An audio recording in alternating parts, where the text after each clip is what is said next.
suddenly? Yeah, that's fine. Alrighty. So the basic idea was that we wanted to increase the traffic to the blogger sites. What we're doing is all about networking. And in networking, our belief is at least that you concentrate on the links. It's really the links. That's what is important. It's not so much the content of the message. It's really the links between people. So the idea, our idea in for this whole thing started about now, I guess about a year and a half ago, October 15th, 2002, where three of us came together and started to discuss, kind of in a retreat, if you will, what we really wanted to do. We had been evangelizing for Microsoft for quite a few years. We really enjoyed doing that. We enjoyed working with the community. We thought we were very good at it. We were creating user groups, three or four of those. We put on events. We just did a lot of things that really worked well. So we decided, well, hey, let's start to look at this in a more serious way. Perhaps there's some things that we can do to really bring the reality of what Microsoft is all about to the world. As you know, I've been coming out here for about a decade and a half, and what I find out here as I talk to the program managers, the product managers, the developers, I find a very different Microsoft than that is the one that is portrayed in the press. So we really thought if we could design some kind of software experience online around the idea of a professional community and pull in the research that we had done over the years, that might really be a valuable thing. We also thought that a key problem that we had to address was that communities really rise up from what we call the little guys. And what we mean by that is while at Microsoft, of course, Bill Gates and Steve Ballmer and Jen Alston, they all have this great visibility, but so much great work is done by the rank and file who have just great ideas, who are tremendously smart, and we thought it would be a great idea to start to show what their thoughts were.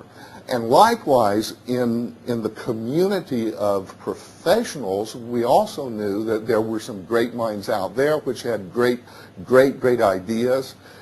A lot of these folks, when I would present to a group, I'd ask, how many of you have been to a PDC or to a tech ed?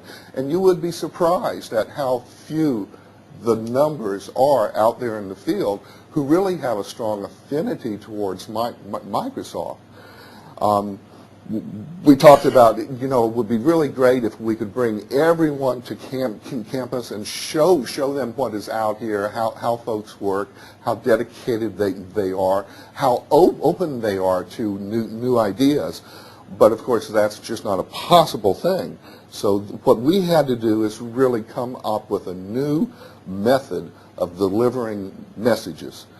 And we talked about a site that was not a site. We knew it would involve internet connectivity in some way, shape, or form. We also had a great belief in the strength of the weak ties theory, and that is basically that those who you aren't closely communicating with all the time tend to have more credibility and even authority than those that you communicate with all the time. I think we've all experienced when we've been in a group, we've had an idea that we just felt, in our gut it was right. Perhaps we even had good facts to back that up. But the group that we were with, they just failed to understand what we were saying. yet somebody else comes in from the outside. It might be a consultant or maybe someone reads a magazine on a plane. And the next thing you know is that idea is now embraced within the community. And you're asking yourself, what really occurred here? Why is that person from the outside able to create this change? And that is because of the strength of the weak tie theory. And again, we did not discuss blogging until January 2003. So blogging wasn't really part of what we were trying to do. We weren't trying to design some kind of software around blogs. Instead, we had this idea that a professional community was what we wanted to connect online, and we were going to be very, very open as far as what the technology would be that would support that. We did look at wikis. We looked at various forms of communication that might work. We actually came down to blogs because we saw a trend that was going on in the technical community where more and more folks were beginning to blog. There were some very powerful features with that technology that we could embrace and really bring into our concept. So it really was Ashton. That is our code name, if you will, for the internet-based community concept that we came up with. Our goal was simply to facilitate and strengthen the communication flow between members of an existing professional community. And I want you to note here that we are not injecting content. All we're doing is linking folks that exist. So there's no emphasis on our content here at all. Our tactics were, again, to empower the little guy, to build a collective voice for this professional community. In other words, if people have an opportunity to talk about what they're passionate about, that helps to build this voice to get the communication flowing. We wanted to acknowledge controversy. We felt that was very important, basically because what we are all attracted to is a good story. And what a good story always has is controversy. It could be in the form of a villain. It could be in the form of a debate about what's right and what's wrong, what's good, what's bad, what works, what does not work.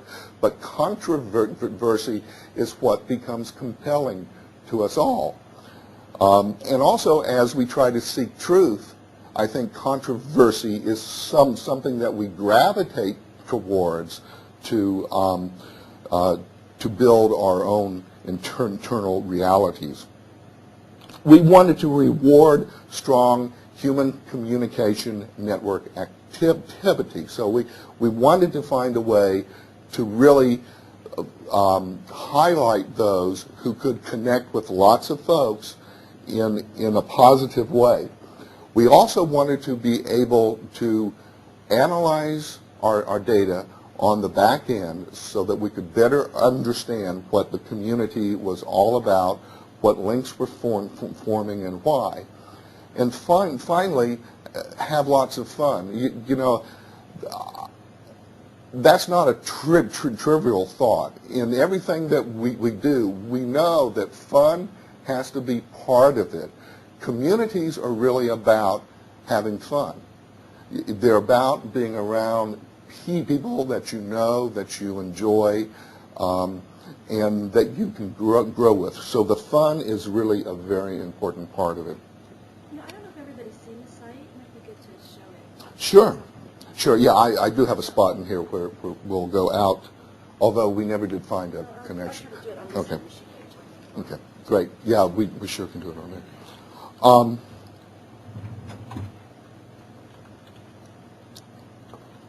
So there's really four key elements to the Ashton community concept. One was internet connectivity. It's out there, it's pervasive. We know that that is how, electronically at least, we're going to connect people together. We also knew that we need events to bootstrap our growth. We needed a source of practical examples for what the community was trying to understand. So that was a very big part of our idea. And publications were very important as well. And our belief is that publications are the end result of a dialogue between the various members of a community. So our growth model was this. It was really three-stage. Create first the pre-event buzz. In other words, start to build the excitement around the event, knowing that whatever the event is, the event will have topics that are important to the community. The event would provide a bootstrap where we would see a surge in activity. And then what is really an important part of the concept here, because we believe in the way networks work, our belief was that we would experience stabilized network activity until the next event came, and then we would get that surge again, and more growth, and another surge, and more growth. So that's the theory. We also believe that there would be interlocking communities. In other words, our networks would be comprised of different professions, and some of those professions would have affinities that would overlap and interlock. Embracing technology trends. Again, I talked about that a little bit already, that there was this growing surge of activity around blogging. The tools were available, they were free. RSS, which is really simple syndication, I'm sure you'll hear, if you don't know about that already, you will hear a lot about that. It's a really great way to syndicate content, very easy to do. And we had the reading tools, again, most of which were available for free. We built everything with Microsoft.NET from the ground up. We used ASP.NET, Visual Studio Everett, SQL Server, Microsoft Passport. Stability was 100%. The only downtime we have 99.99%. The fraction of a percent came when someone said at our ISP site, well, let's kind of let me show you how this reboot works. And he rebooted it, and there was no reason to, but I guess you would count that as downtime. We really had great performance. This is a diagram that shows the data flow, and you'll kind of get the idea when I show you the side here as well. Basically, there is a blog source that comes from a blogger. The editor services will monitor the member bloggers, and the appropriate content is then fed into our feed services. That in turn is pulled in through an RSS reader. We have one live on the site, or you can use your own tool, and that really, the reader pulls the blog content, not from our site. There's really almost no content on our site, but it pulls it from the blogger, him or herself. The idea, once again, what we're concentrating on are the links. What we really wanted to do was to highlight the bloggers, not ourselves. The analysis services sit on the back end, and that allows us to run content analysis. That's where we actually do trap some of the content of the bloggers, in fact, most of the content of the bloggers, and we're able to run content analysis against that to watch for trends. By the way, that last part is not exposed. That is a private site, secured. The bloggers are the stars. Again, this is how we reward. We want to push the traffic to their site. So what the blogger has to do is to register with our site, and the more times they're read, the bigger star they are.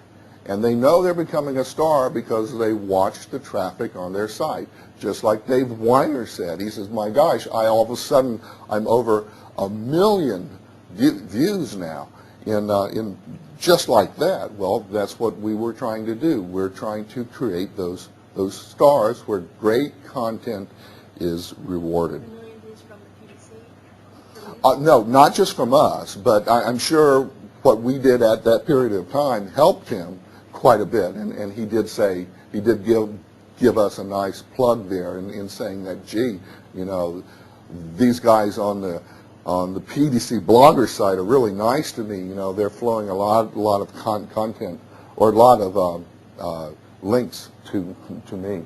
So did you drive traffic to people's sites post by post? So you had a post that you thought was on topic and was germane to what you guys wanted to push, but there were other posts obviously going on at the same time that didn't you didn't direct traffic to the site in general. You did it through individual pieces of content?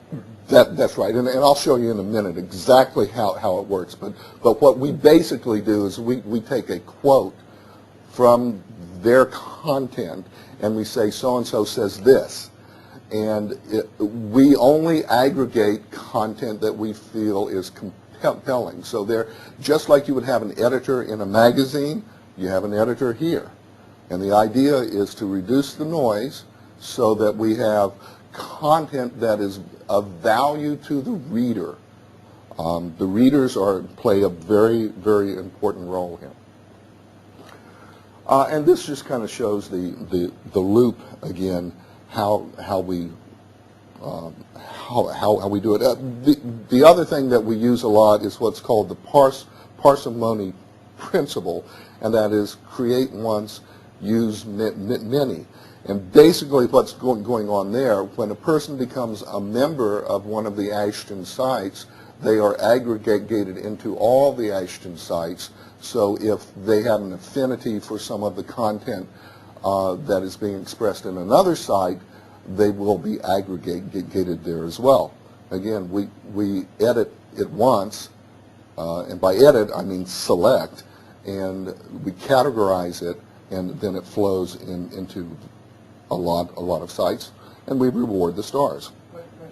Sure. So some people categorize their own posting. Yeah. Their own blog. Yeah.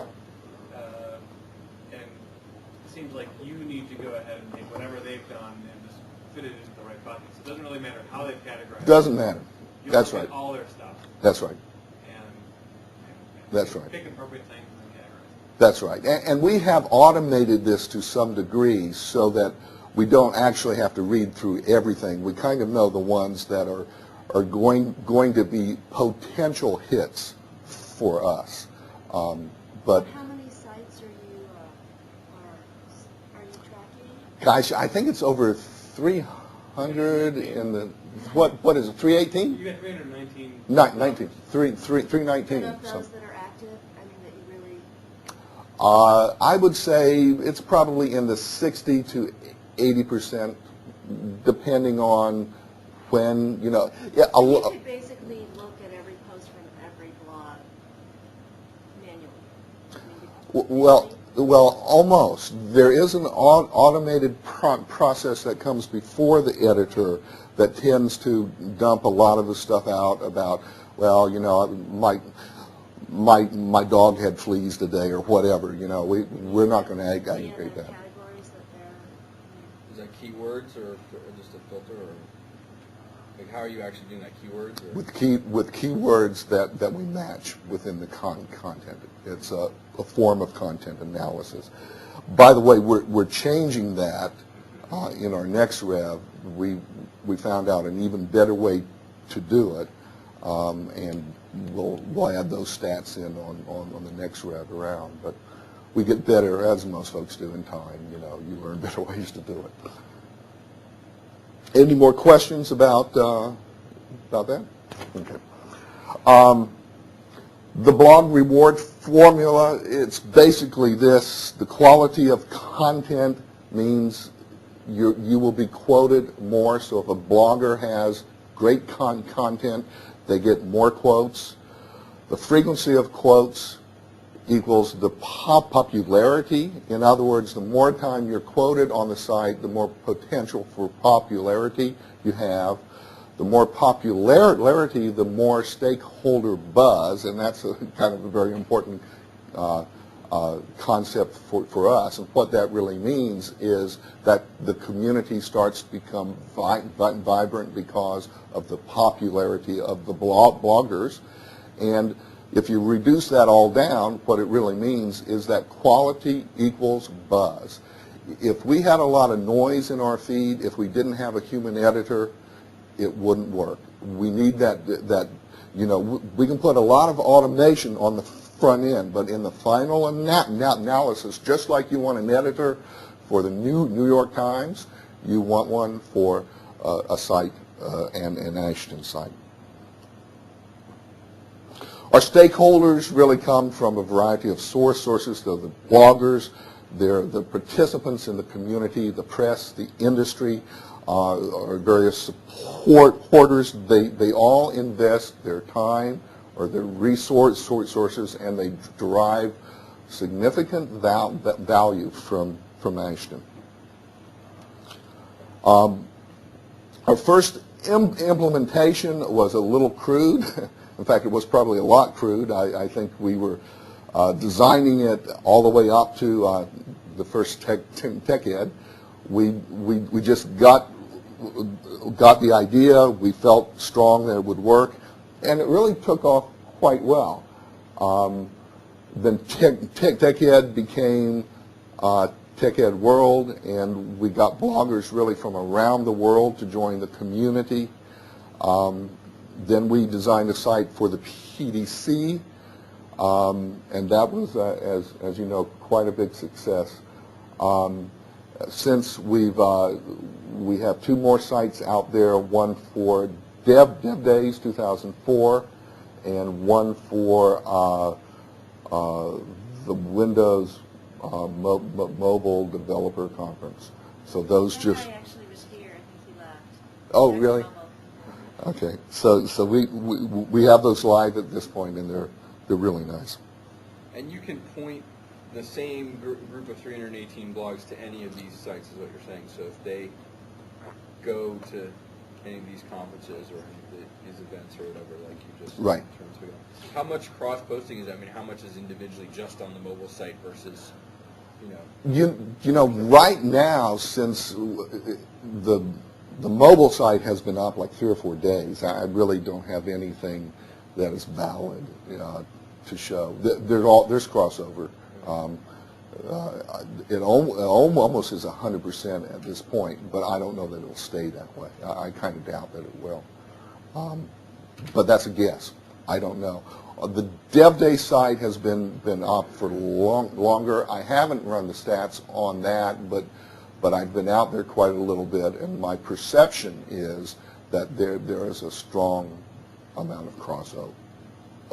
However, I do know we have some that have not been represented yet on the other sites. However, once they come into a site, their blog might start to show up on the others as well. And for like the PDC, did most of those people actually attend the PDC? Was that a prerequisite to, No, it was not. You did not have to attend, and that's a really good point. We came up with categories, and one of the categories was attendees, And then we said, well, what should we call those who don't attend? And our first thought was non-attendees, but that sounded kind of negative, so we made it community. And I think that was too fuzzy. It just wasn't clear. It wasn't a good choice of a name for a category. So in retrospect, we've changed that now, and sometimes we don't even represent that other category, or we're going to change the name. It's Because the quality was too low? no, it's not the quality. It's that I think what people were doing, and this is speculation because I have no way to verify this. I think when they had a chance to choose, they would choose attendee, even though maybe they weren't an attendee, because they felt like they perceived that there was some value to them in doing that. They would get more visible, probably. Exactly. So how did you do the sort of the concept? Most blog posts are actually just referrals to someone else's blog post and some analysis, right? Saying, I agree with this person, or they wrote a really good thing about X, Y, or Z. How do you thread those things back together? So let's say Dave Weiner's actually there, he writes something. Someone else who's also registered with you blogs about his blog post saying, oh, he doesn't have it quite right, I think this or that. How do you connect those two things together? Sure. If there's a significant dialogue going on, then we will post both, and it will just come back up into the feed. So you categorize them under the same category and just let them coexist? Or? That's right. That's right. Now, so you don't make an explicit connection saying that this is actually tracking this object? Or? No, Okay. we don't do that at this point. We don't do that at this point. Now, when you're writing a blog, you can access who refers to your site, but it's difficult for readers of that site to understand everybody who's linking to that one as well. Is that correct? Say that one more time. When I do a posting, Uh-huh. I can go look at my referrers, and I can understand who's commenting about my thing and linking to it. Right. And I can understand the dialogue there. But Right. It sounds like the only way that people can understand the dialogue that resulted from one post Right. is if those folks happen to be part of your site as well. Right. And they go ahead and do that. Right. In fact, I'm glad you brought that up, because we want that dialogue to occur, but we don't necessarily want it to occur on our site, because then what we're doing is we're kind of stealing from the blogger. What we want to do is to push the people out and link them. Again, what we're all about is linking. We actually don't care if anybody ever comes to our site. We want them to take our feed and go out to others, but we really don't care if they come to our site when it comes right down to it. That's not what we're all about. We're all about creating those links. So in the case of a comment, that's a valuable resource for the blogger's blog site, and it would be basically a negative thing if we pulled in their comments and then all of a sudden we began to steal, if you would, content from their site. And the other point there is if there is a comment on somebody else's blog, and it's just a simple, so-and-so posted this and I don't agree, well, we probably wouldn't post that. However, if the dialogue is such that an argument is created about here's why I don't agree, then that's of value to the community, and we're going to go ahead and post that on our site. Do you guys have like an OpenML file of your bloggers that you give out to other Sure. people? Yeah. How do you rank that, or how do you categorize that file? I think is it by popularity, or is it just a I straight don't list, think it's or- ranked. Okay. I think everybody is equal at this point. Okay. It's alphabetical, I think, so, yeah. Okay. I'm really not going to go into this because this shows how the syndication works, and the only thing of significance here, I think, is the editorial process. Elsewise, it's just the way RSS works.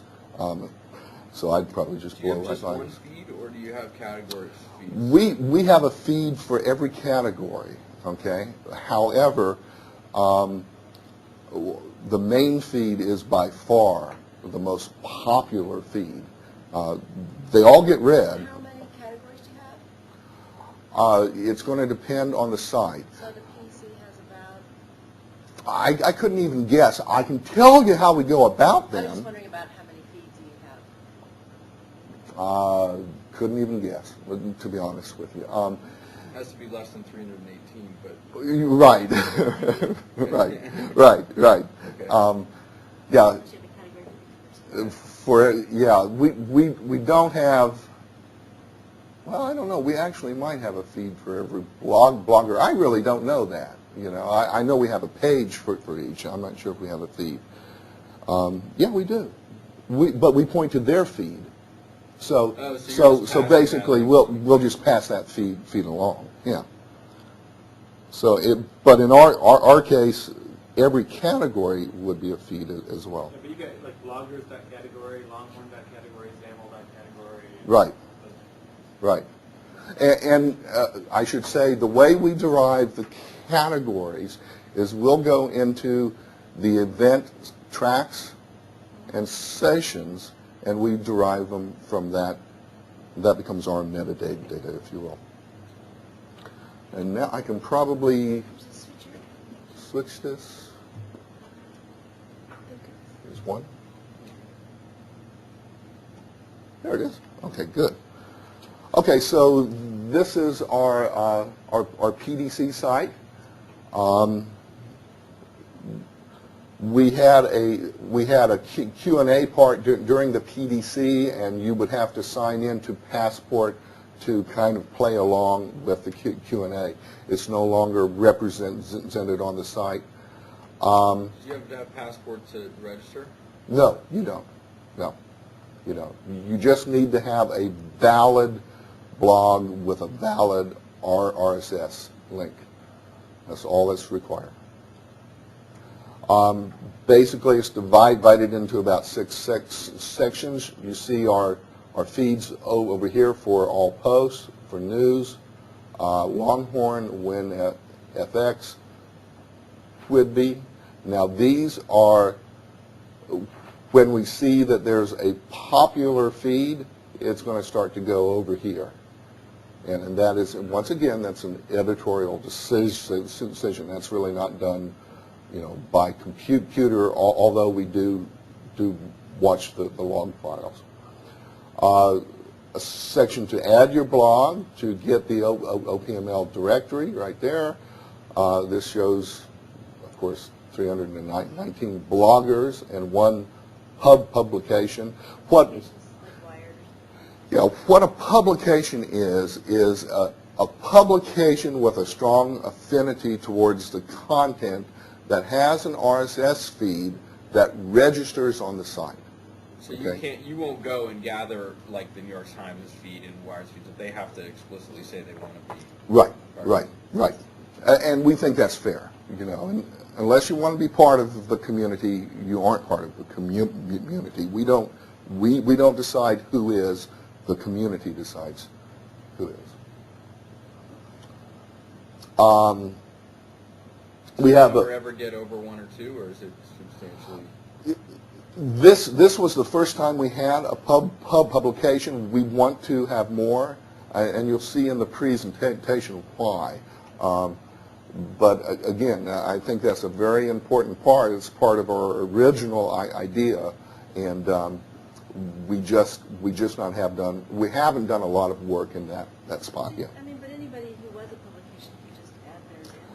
Right. And the publications on the blogger, that was there throughout the whole PDC? Yes, it was. What didn't occur is I'm not sure if the publications realize the value at that point in time. I think they're coming to realize the value now, and I think that will be a growing category for us. But at that point in time, they didn't see it. On the other hand, the press really watched the site very carefully and used it quite a little bit to get news about what's going on at the PDC. Weren't there more publications during the actual PDC, or was that press? I remember seeing a handful. I don't think so. I forget if it was Press, maybe? I don't think, it may have been more press.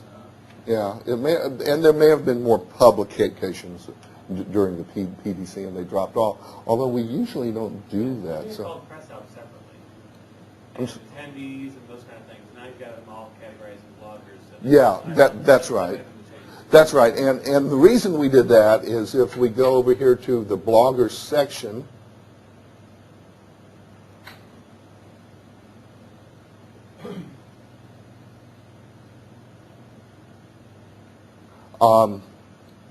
what we'll see are the bloggers, which now we don't really have them separated out here anymore as speakers.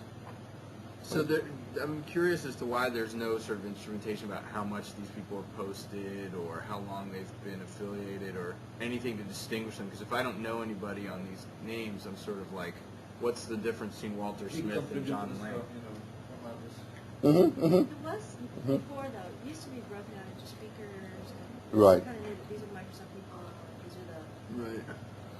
Right, and that's really... So if I'm in the industry, I might recognize 2 or 3 of those names. Sure. But there's a lot of other people that I'm just not going to click on. I don't know if this is a directory, because obviously you can get to their content through the front page just as who's actually blogging, right? That's Right, sort right, of what through the feed, and that's really how most folks do it. Although I'm going to accept that as a good piece of advice. It would be really nice to see, like, 27 here, that they had 27 posts. Another affiliation, like a PDC, like the Microsoft people, you might want to have a little different than people were. Well, let's click on Robert. Or just what their and- status is, if they're presenter or not, might actually be. Right. So once you click through, then you go to a page and you learn a little bit more about them. But I do agree. Let's also see. By the way, one of the things that we're experiencing right now is we're putting out a new build today. And so it's going to be a little slow because new code is going in there and it's got to recompile.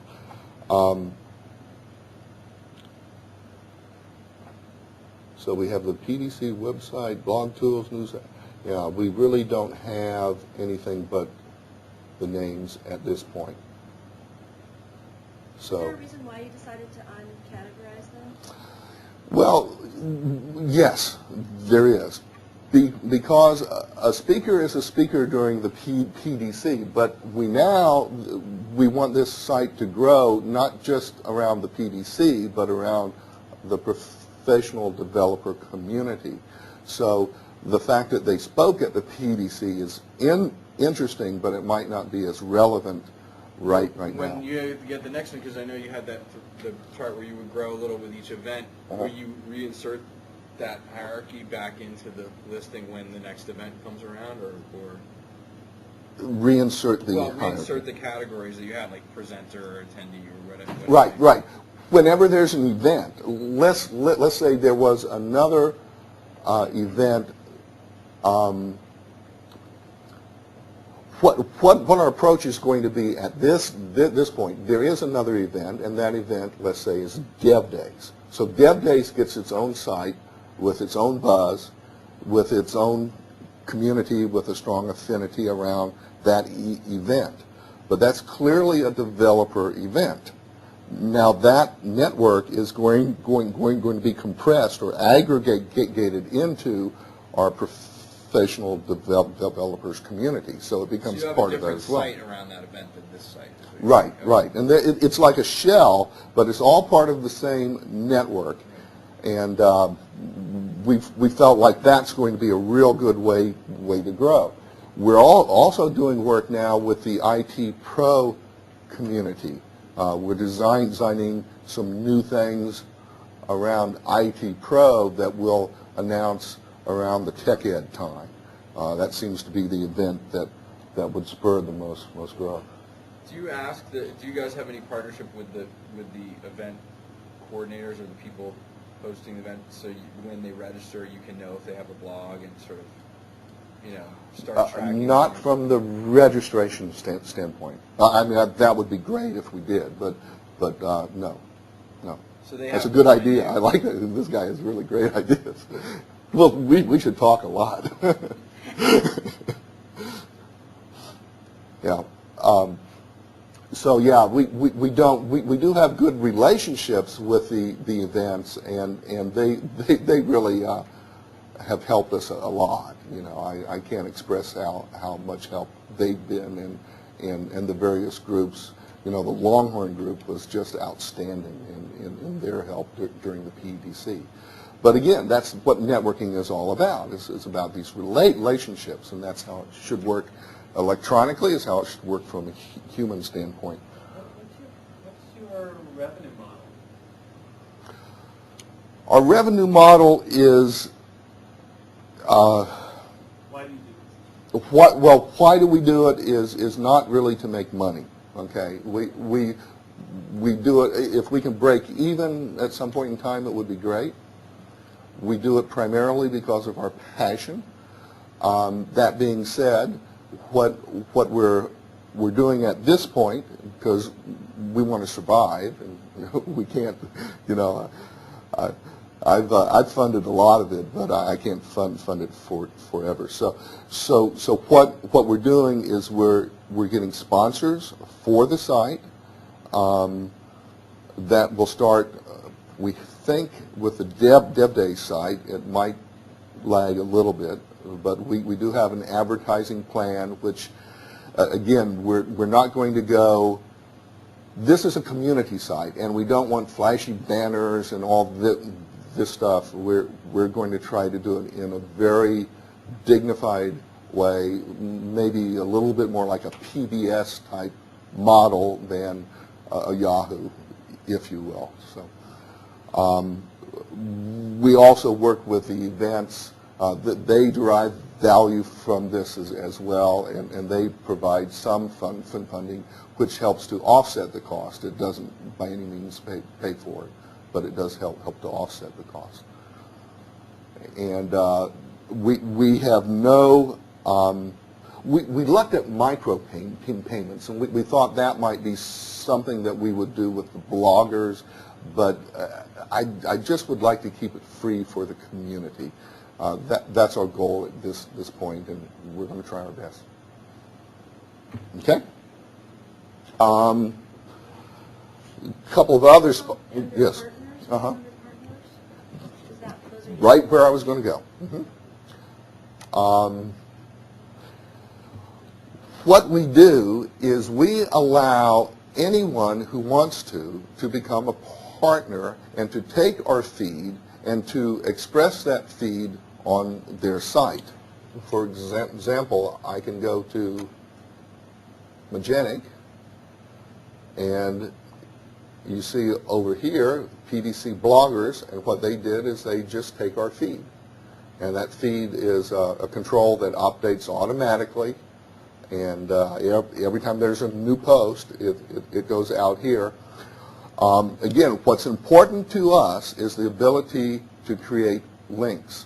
And what we're doing here is we're putting our feed out there so the bloggers can get more links. We also track these links from the partners, and I would say that this is in its early adopter stage. It's somewhat successful, but it's not a huge source of traffic at this point. I think that's Does this feed itself push right to your page or push right through to the individual bloggers? I'll show you. That's a good question. Excellent. Okay. I'll show it right there. Goes right through. Okay. As does our feed. So. What did I just do? Well, instead of taking you back to the PDC bloggers site, it Go to the actually bloggers site. it does a redirect. It looks like your server tracks that link, but it then pushes them. That's exactly right. What we do is we track it, but then we release back to the site. If I could have just a little more water. If somebody... Anybody else want to speak? No, thanks. I have a little cold, and it just got dry. So,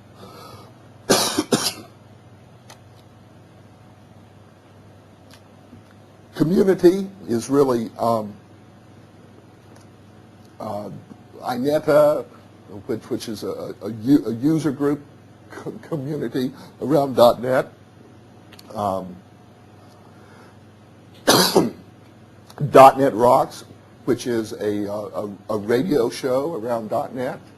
The Microsoft RDs, which are a group of influencers in the community, and the Academic Alliance, which is important as well. So what we do here is we're showing now recent posts from these communities. Thank you very much. And it kind of gives them their own page. If we go to, let's say, INETA, and then we have all the recent posts from INETA. So again, the whole idea is to involve the community and to link back to them. So how many people in these communities are underwritten by Microsoft versus ones that are just sort of independent? Well, we don't track that, but I probably know that .NET Rocks was completely independent. They now get some funding. INETA is independent, I believe, at this point, although they got some startup. I don't know that much about the Academic Alliance. I believe that is a funded Microsoft program, and this is as well, the RDs. Okay, news.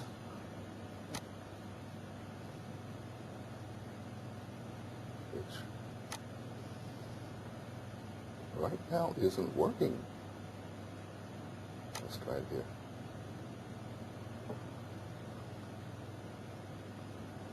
So sorry, the build is going on at this point, and that's what's going on.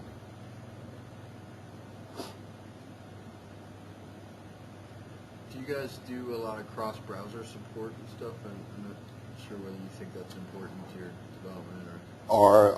Our browsers are 99.99% IE5.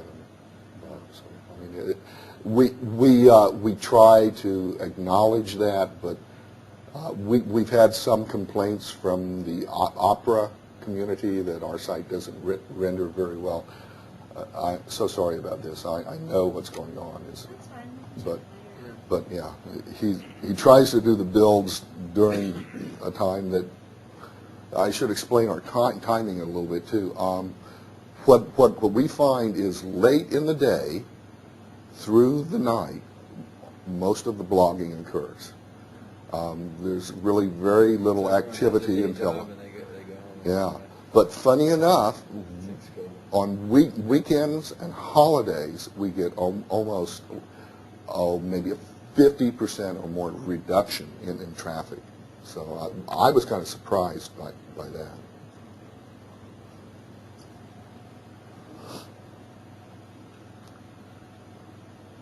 And here's the categories that we used. Of course, we've changed that since. However, if we were to go out to the Dev Days community, we would see the same thing. And again, the community category is the one that really we had a lot of trouble with. It just does not express what we wanted to. And that really shows, according to this chart, at least attendees were the largest segment by far. But I do believe that there were some non-attendees in that pie. You don't have similar stats on who is reading because you don't know who's every page hit, right? You don't know if somebody was. I mean, do you set cookies on people's machines? No, we don't set cookies. No. So basically, we don't. readership, you get no idea, no way to categorize readership. Well, we actually do have some idea. Now, we may not know who. but we have some idea, some rough stats that we use. We are passport compliant, and what that means is that we can't give out information about a person and particular individual, but we can aggregate categories, although we're not doing that by reader yet. So we have page views, we have RSS requests, and we have click-throughs to blog posts. And I need to explain what each one of those are. A page view is a view of any page, of course, on our site. That's the easy one. The RSS requests are someone who had an RSS reader who pulled in a feed, and it appears on their screen. It does not mean they read anything, although it's likely that if they're pulling it in on the screen, they are reading it to some degree, but maybe not a click-through, which a click-through to a blog post is when on the feed they see a quote they like and they actually click through. So probably the most meaningful piece of data here are the click-throughs. I think the next most meaningful are the RSS requests. And what we usually do is we factor those by about 6. We divide it by 6 because most readers will go out every hour and pull down that feed. So our guess is that, well, machines, aren't maybe on 24 hours a day. If we factor by 6, that should be a pretty good judge. So these are the Was that an average, or was that Yeah, the numbers were for what, the week of the PDC? The week of what we're seeing here? PDC? The previous slide? Was that an average, or is it? That is a total for the week of the PDC. Okay? And these are the daily stats now for the week of the PDC. And what we're seeing here is really that the RSS feeds are growing in about the same rate as the page views. And the item views have a similar kind of trend line, although it's not as high generally. I know on the first two days of the event they are. Those are click-throughs. Okay. And again, just kind of showing our concept here of the bootstrap and then the stabilization. And that's probably better expressed here. These are the stats all the way through, week by week, to last week. Okay, and the dip that you see in here around the 14th, 11 and 28, those were the holidays. And remember, I said we really don't get much traffic around a holiday or a weekend. It does drop off significantly. So you guys are looking at, I'm trying to parse the graph a little, maybe Sure. 10,000 page views a week or something in terms of actually hitting your site versus... Yeah, that's about right. Okay. That's about right. And really what we care about a lot more are the RSS, because that's how you link, okay? The page views are just nice things. And by the way, from an advertising standpoint, that represents a challenge, doesn't it? So the question about a revenue model is a very good one. The RSS seems to be staying up, right? Because once somebody subscribes, you have them for a long time. Right. And there's not much reason to drop a feed. It might give you something interesting. Right. So you, Although what we're seeing is our click-throughs in here are about as big, if not bigger, than they were on this 2 weeks after the event. So that, No, it was the end of October. So, And did you see similar patterns for Tech Ed? yes. The variable there, though, is we actually saw a bigger curve, if you will, a bigger normal curve, because we did Tech Ed World, which meant that in Europe, the bloggers, the Italians were great bloggers. They did just, the things they said were incredible, you know, and we used Babelfish, I think, at that time to do the translation, which is crude, but at least it gives you an idea. So the basic thing we're trying to express here is that the stability that we hope for in a network is indeed occurring. And event by event, it should rise. One of the challenges that we have is the fall period around the holidays is not a very good time for events. So we're going to have a rather long trough here until we get to the next set of events, and then I think we'll grow again. But I'm actually just thrilled to see that the theory is holding about stabilization, and that the click-throughs are remaining quite strong. The top referring site, and now this goes back to page views, it came from the Register. It was a rather controversial statement, I think, that they made. 3,329 referrals that came from the last paragraph of a 10-paragraph article. So what I tried to express, you can't see it very well, but it was way down at the end of this very long thread, which is not, you know, it would be even longer if I could show the whole thing, which I can't. It's really interesting. I would have totally guessed it would be Google or MSN. I know. Referring site. Are you not indexed or? No, we're indexed, and we popped up all over the place on Google, but that's. So what was the paragraph about? The paragraph was about this. That is the paragraph, and they got everything wrong.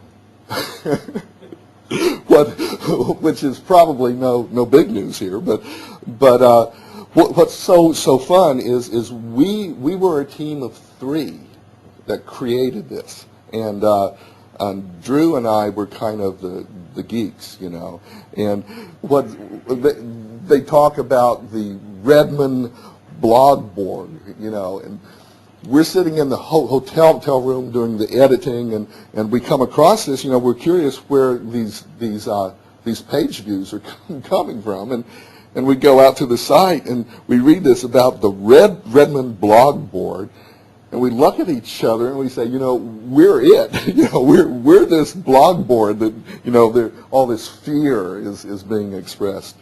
I just thought that was very funny. They're terrified by two guys from Ohio. I mean, it's really neat.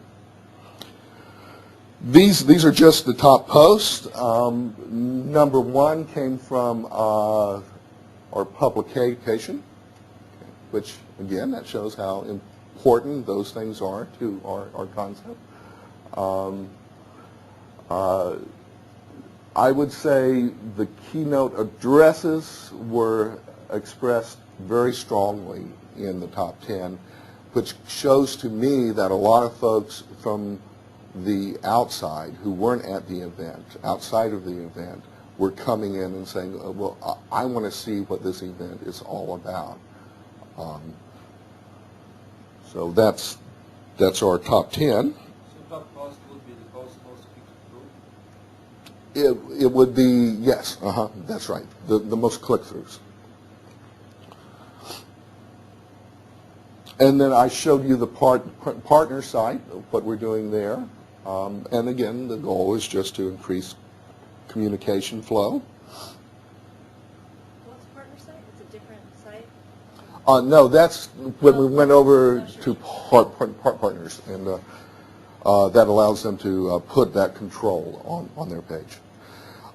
This is just a simple source message receiver noise feedback loop. You've probably seen this kind of thing before, but it kind of shows what we're trying to do here, which is to reduce the time that this delivery occurs. Again, we don't do anything with content at all, but what we do is increase communication flow, which will mean that in essence, since this is electronic, that we can find out what the community thinks much faster than any other way that I'm aware of. In fact, a story I heard was that Jim Alchin was back behind stage before his talk, and he had our site up, and he was going through just the latest threads so that he could be sure to address issues while he was on stage. And I heard that, and I said, well, that's perfect. That's just what we want. That's that feedback loop that we're really trying to achieve. Our belief is that this is going to help with the product improvement cycle, because we're going to be able to get feedback faster from the community. It engages them. It gives the community a significance and a power that I believe they have not had before. The analysis services on the back end, we are working on those steadfastly. They're improving week by week, and I think those will be very helpful to product groups as well. Brad Abrams is a really good example, in fact, of a star blogger, Microsoft Common Language Runtime Program Manager, and what he does is perfect. It just fits the model perfectly. He's giving a lot of examples. You recall how important that was. Lots of comments on his site with pushing folks out there. He builds community on his site. That's what we want. He has a very engaging style. You know, he'll not come out and say, well, I believe that, you know, this and that and another thing. He says, look, I'm curious what you think about this. You know, we've come up with this idea. I'm not sure if it's a viable one or not. What do you think? The number of comments that he gets is really quite impressive. He does an outstanding job. And here I'm showing some where there's 37, 63, 45 comments, which is really quite good.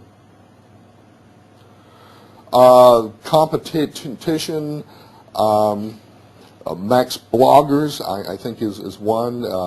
There was an event around, I'm trying to think what the product is now, Macro Media Developers Conference. And they saw our site, began to blog about our site. Hey, isn't this neat? Can't we do something like that? And they tried to create the same thing, but they did it without an editor. And because they did it without an editor, the quality was low, there was lots of noise, and it had a very low buzz factor, if you recall our formula. Comdex Loop is another one that is similar. It's not exactly the same, but it was really organized all around an event rather than around a professional community. The event leaders themselves were the bloggers. They didn't aggregate, and there really was no buzz factor there at all. Others, I'm sure there will be others that rise up, but this is the landscape as it is now. Some of the enhancements that we have to come are in our editorial services. We're increasing the automation on the back end, doing more front-end analysis, so that will reduce our time in editing, which is significant at this point. But we will always have a human in the process to make the final editorial decision. That's important to us. We also will probably get into what's called role-based editing, where we will have assistants that kind of pre-filter what comes out of the engine and provide that for our editor to make the final decision. We're doing more with content analysis. We're going to have more automation of that. Results will be quicker, and we're working on ways to improve our comment tracking. We don't want to absorb the comments, but we do want to track them in better ways. Our goal is to get to the network analysis part, and we're probably still maybe 3 to 9. This is 6 to 12. I think it's maybe more like 3 to 9 months away from having a data bank that is large enough to provide valid results. And what we think that will give us, it will furnish us a really good understanding of the community's attitudes and beliefs. We can do that with network analysis. It is not intrusive at all because of the way we work, and it should be quite nice. We're going to, we already have, in fact, changed our polling feature. That we'll see probably around the Tech Ed time frame. Some new look and feel enhancements as well that are coming down the pipe. New features for the press and the publications. We really need to do work there. That the press are very helpful to us, and we need to find better ways to be helpful to them. And of course, I think I already talked about sponsors. Basic call to action here is just to start blogging. You know, it's a really cool thing. Folks can become stars. I'm sure some of you probably blog, and it's just is a really terrific way to build community. I think there's a lot of great opportunities here to build communities through blogs. We're as I said, we're doing about 3 sites right now that we have in our queue, and I'm sure more will come in time to build this huge net. What kind of summaries do you provide? We have a top 10 list that we provide that basically highlights the top 10 blogs for the previous week, and we will be providing more. And I think what we're going to turn to is, instead of a push, we've been pushing these things out sporadically with mail. I think what we're going to do is to switch that around to a portal where people can come in and view what they want when they want.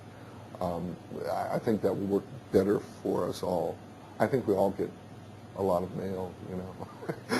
So, thoughts? Questions, ideas? I mean, I already had some great ideas here. Yeah, Just have a more have to informal. go. Okay, I don't sure. know if you have plans after this. No, I'm fine. Do you Cool. want to lunch? I just got to check some stuff first. I'll come down to lunch. That'd be great. Thanks. That was really interesting. Sure, yeah. Yeah, I loved your comments. Very good. Thank you very much. Why, thank you. Great. I appreciate it.